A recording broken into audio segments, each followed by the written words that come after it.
Hello everyone, I hope you guys are okay. Today I'm going to be recapping the story of the resurrection and the good news of Jesus that follows afterwards. So the story starts off a couple of days later after Jesus has been crucified, and Joanna and Mary are making their way up to the tomb, and to their astonishment, Jesus is not there.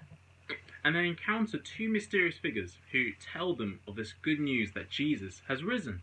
So, as you can imagine, they were shocked, absolutely shocked, and they run away and go and tell other people. So the next scenario happens where we see Jesus followers, a couple of Jesus followers, making their way down the road to Emmaus. And they're kind of discussing, talking amongst themselves, feeling a bit worried and anxious because they've just seen someone they followed for quite a while just die. And for some weird reason, Jesus comes up next to them and they don't recognize him. So Jesus asks them, "What's wrong?" And they begin telling him about Jesus being a mighty prophet who they expected to deliver and rescue Israel, but instead was executed. Some women seem alive, which is crazy. It's all too much. We're going home. And Jesus tries to explain to them, saying, this is what the Jewish scriptures were leading to all this time.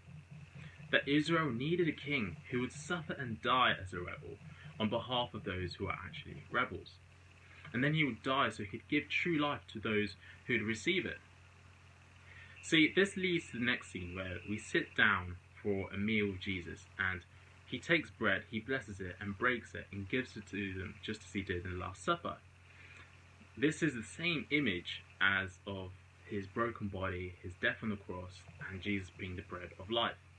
So Jesus takes the bread and breaks it, and as soon as they take their bread, they see that Jesus is alive, and they are shocked. But then Jesus disappears again.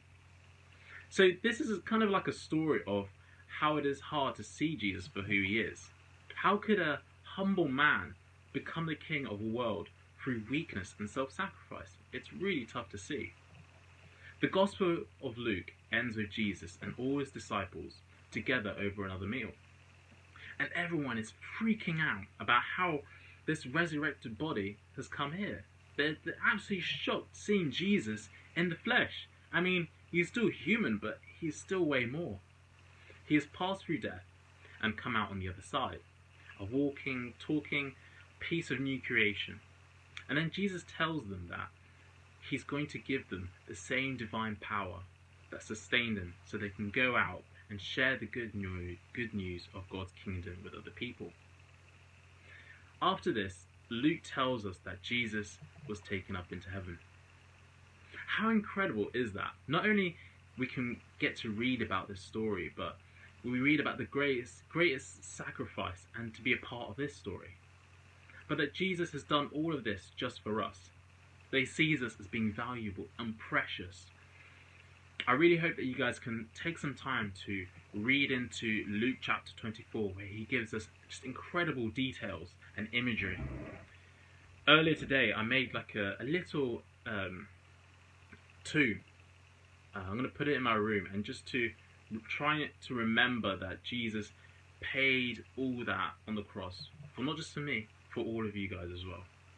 And I just think it's a great image to see. But yeah. I hope you guys have a great Sunday afternoon, and I'll talk to you guys soon. God bless.